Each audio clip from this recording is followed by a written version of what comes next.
Welcome back to the Jeff Crilley Show. My next guest is an old friend, Mike Muhney. He is the CEO and co-founder of VIP Orbit, correct, software, and he's known worldwide for being the co-founder and co-inventor of ACT. You basically created a whole software category of contact management. Welcome to the show. Well, thank you very much. Great to be here. Well, so I love this. Why don't we start in the early days? How did you, when you started ACT, what was there? Nothing. Literally nothing. It was an emerging industry. It was what I call the Wild West of the PC industry still, basically run by Lotus for spreadsheets, Lotus 123, WordPerfect for word processing, and Ashton Tate for DBase. And actually, our first product failed, Jeff, which most people don't know. We'd raised $100,000 from an angel out of Boston, and we only had $15,000 left. And my partner and I said, this dog ain't going to hunt. We're in trouble. And we had to come up with another idea. And I went to a mentor who suggested we have a breakfast on July 4th, 1986, and brainstorm. And at that breakfast, we conceived what became ACT. Wow. That literally created a global industry. Now, in the early days when you're trying to introduce something like this to the market, is the market skeptical? I mean, since they've never seen anything like this, do they understand it right away? People are always skeptical because we fall into old patterns and we get comfortable there, even if it's inefficient. And so there was the normal human resistance of, I'm organized, I've already got a good track of the people that I'm dealing with, and it works for me, so it's fine.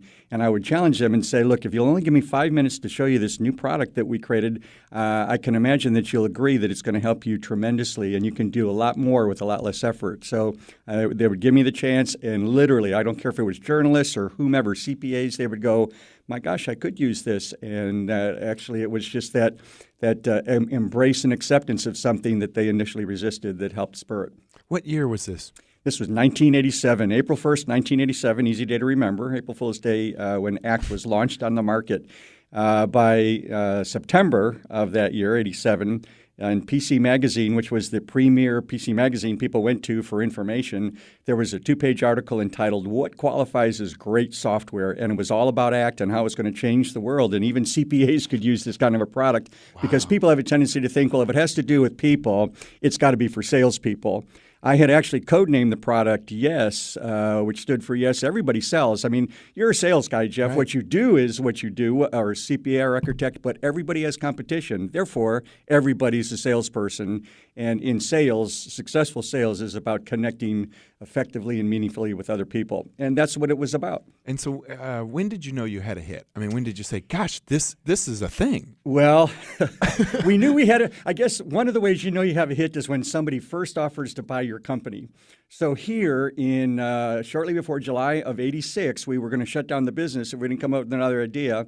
The product came out in April of 87, the September article in PC Magazine. We exhibited at Comdex in Las Vegas in 87, and we had a huge booth, and it was so successful, even though the contract said you can't sell product on the floor, we sold product. We sold 500 copies, but this little 10-by-10 exhibitor on the side who had watched the crowds all week at our booth came up to us at the end of the show, literally as Pat Sullivan and I, the other co-inventor, were walking out, and he said, I love what you guys are doing. ACT is going to be so successful. I want to buy your company. I've got $1 million. You can have it next week in your bank. Will you sell your company? And we went, no. And that guy was Kevin O'Leary from Shark Tank. That's a first great guy to offer story. money for the company was Kevin O'Leary for $1 million. That's a great story. Okay, so now you finally ended up selling ACT. What year was that? 1993, June of 93 to Symantec in Silicon Valley. Wow. And then how did you get the idea for VIP Orbit?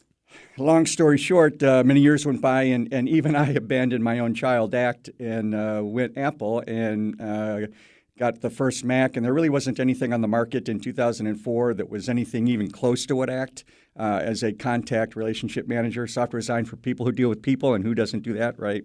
And I lived with what I could in separate siloed products, the calendar and the phone list or email list, contact list on the device, right? Then the phone came out in 2007.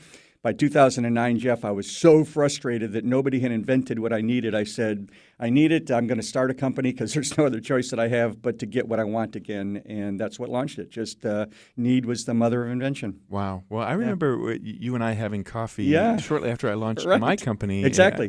So, we go back a long time. Now, one of the reasons why I invited you on the show, you came up to our office and you were in our podcast office and we reconnected. One of the things that really impressed me is that you've invented this entire category, but you say that we've gone a little too crazy, and now just because you have 5,000 friends on Facebook doesn't mean that you're actually interacting with people. That's correct. Yeah, both scientifically, as far as research papers and just normal articles that are put out there. It's been documented that people are more depressed today because of things like Facebook. Which is the exact opposite of what we all would think. And so we live in a world now because of social media, and there's a lot of great stuff about social media, obviously. But the danger in it is that it cannot take the place of real connections with people. And so a lot of people live under the illusion of relationships rather than the reality of them. And my DNA, obviously the tools that I've built are just that, tools. It really is a mindset of people that I try to illuminate in helping them understand how to balance better using social media, but not to the detriment of neglecting real relationships. So how do you create that balance in doing that? And so I'm also a professional speaker, and I talk about the illuminating relationship management connections with people in companies, primarily with customers, of course, but with each other and everybody you collaborate with. What industries do you like to speak to?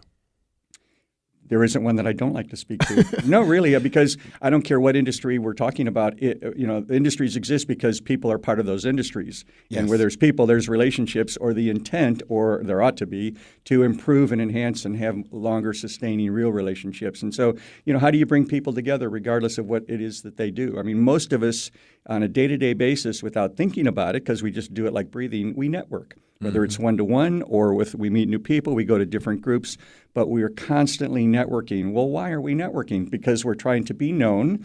We're trying to provide a product or service, and so you've got to connect with people. And how do you do that as opposed to just walking up saying, I sell a product and here's what it is and are you interested in buying? Well, no, I'm not. Thank you very much, right? There's a lot more to the dance of developing relationships. Well, and that's what I'm focused on. Mike, I think your message is more necessary every single day because I'm talking to different CEOs that say, man, I can't get my salesperson to pick up the phone and call somebody. And so you have this whole generation that grew up with the iPhone and Facebook. Right. And they have kind of a cold call reluctance. They have an inability to get out there and network and show up with making a good impression. Exactly. It is difficult in today's world because we have so many barriers in front of us. A long time ago, you could pick up the phone and a person would answer it. Now, there's voicemail as a barrier, there's text, there's email, and the effort to get through to somebody and finally reach them is more difficult. And LinkedIn, for example, which a lot of people use, is becoming more of a billboard. And if you accept something, you're at risk of people then trying to just force down your throat something that they're selling.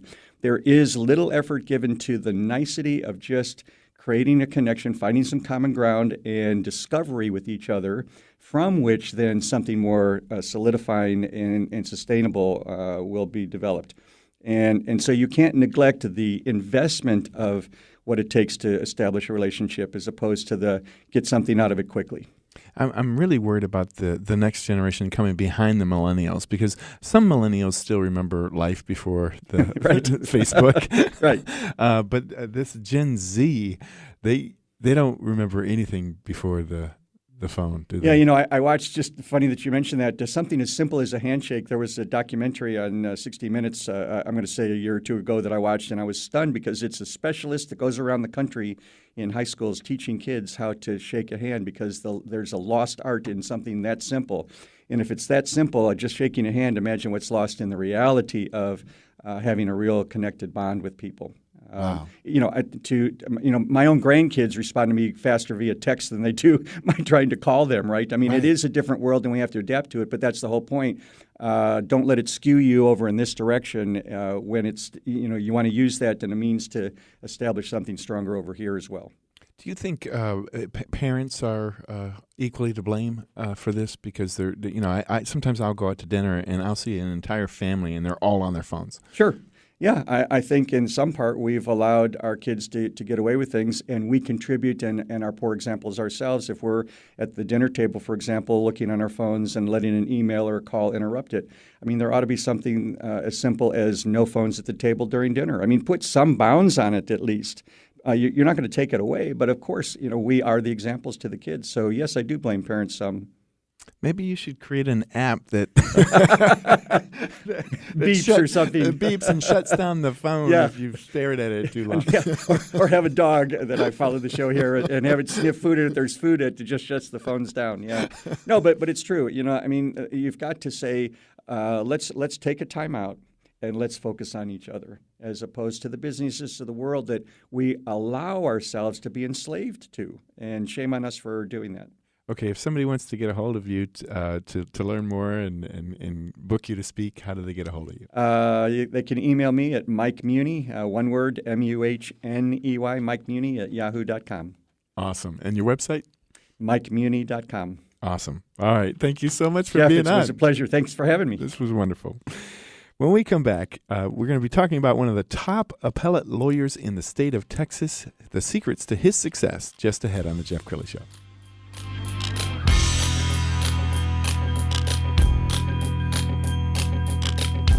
You're listening to The Jeff Crilley Show on Talk Radio 1190.